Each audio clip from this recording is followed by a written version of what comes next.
After John Percy first reported that Bristol City had made a bid for Jason Knight on the 20th of June, he then confirmed that Bristol City had agreed a fee with Derby County for Jason Knight on the 9th of July. So, Bristol City finally got their man with a medical due in the next few days. How is he going to fit in to this Nigel Pearson-looking Bristol City side? On screen right now is the latest update on the deal. Derby and Bristol City have both agreed a fee of around £2 million for the midfielder. Medical will be taking place in the next few days. We're not quite sure which day it will be yet. And Derby midfielder Jason Knight didn't even travel to Spain for Derby's training camp. And to be honest, this seems like a very, very good deal. Previously, City had a bid rejected for, again, roughly in the region of £2 million. Derby wanted to hold out for nearly £3 million. And for a League One player, that seemed quite a lot of money. And City were unwilling to pay that money. Made two bids. Didn't seem like it was going to happen. Now, it's in full motion. City will be adding to their midfield ranks, and this looks like a properly good signing. So, what will he bring to this Bristol City side? That's a very good question. He is a engine room in midfield. He will run for days. He's a real top athlete in there. And Paul Warne, Liam Rosenior, Wayne Rooney, Philip Koku previously, all really highly rated. Jason Knight, he's a versatile player, so he can play at right back, right wing back if necessary. If there's injuries to George Stanner or Ross McCrory, he can play there. But his main position is as an 8 in midfield, and to be honest, I think that will really suit us. His high energy attributes, I think that really suits the way Nigel Pearson wants to play. He can press from the front and really help add a lot of good qualities to this Bristol City side. He is a massively contrasting player to the likes of Matty James, who played a lot of games for us last season, also the likes of Andy King. So he'll bring a lot of contrasting attributes, which is only a good thing to the squad. The most important thing is he is fitting perfectly into this Nigel Pearson system.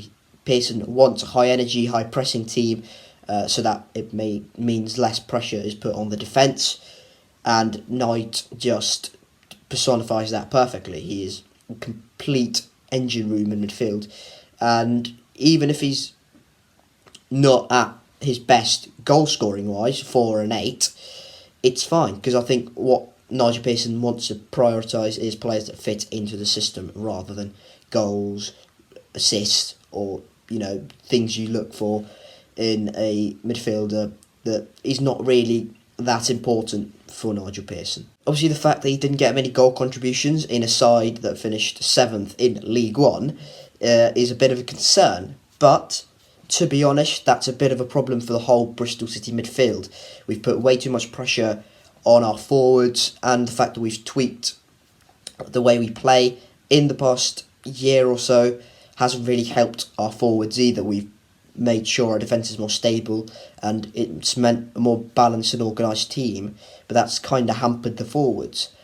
So we need goals from midfield, and we also need goals from all over the pitch, not only from our forwards. So Jason Knight doesn't really help solve that problem just yet, but maybe Nigel Pearson's looking into people and players that bring that goal scoring attribute from midfield, or tall centre backs that help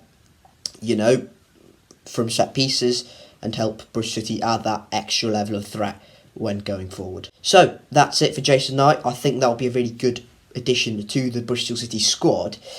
However, there is also another player that's set to be joining Derby, or there are talks underway between Derby and Bristol City for him, and that's Kane Wilson.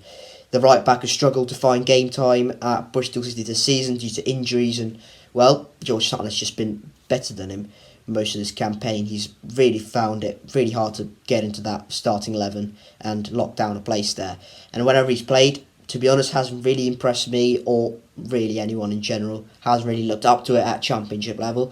And maybe the jump up from League 2 to the Championship was not ideal for him at the moment. I have no doubts that he will be a good player at his age. I think he is bound to improve, and maybe a 40-game season at Derby is what he needs right now in a strong League One side. I think he'll do well, and the fact that he's going to goes and plays under Paul Warne, who is a more defensive manager, where he learned those defensive traits. I think that will help him in the future. So if Derby are willing to match the compensation we paid to Forest Green Rovers, or even better that compensation we paid to Forest Green, and Bristol City actually make a profit on him, I think that's pretty decent business, and also kind of softens the blow on the budget and on the finances for the Jason Knight deal, so we can kind of move stuff around and maybe sanction a deal for other players in midfield, or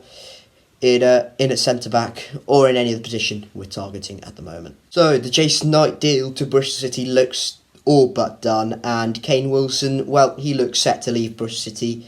Derby County are in discussions with the club.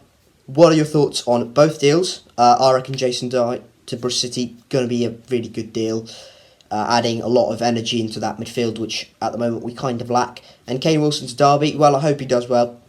Hasn't really found a place in the squad at City, and I hope he does well in a strong League One side next season. So, thank you guys very much for watching.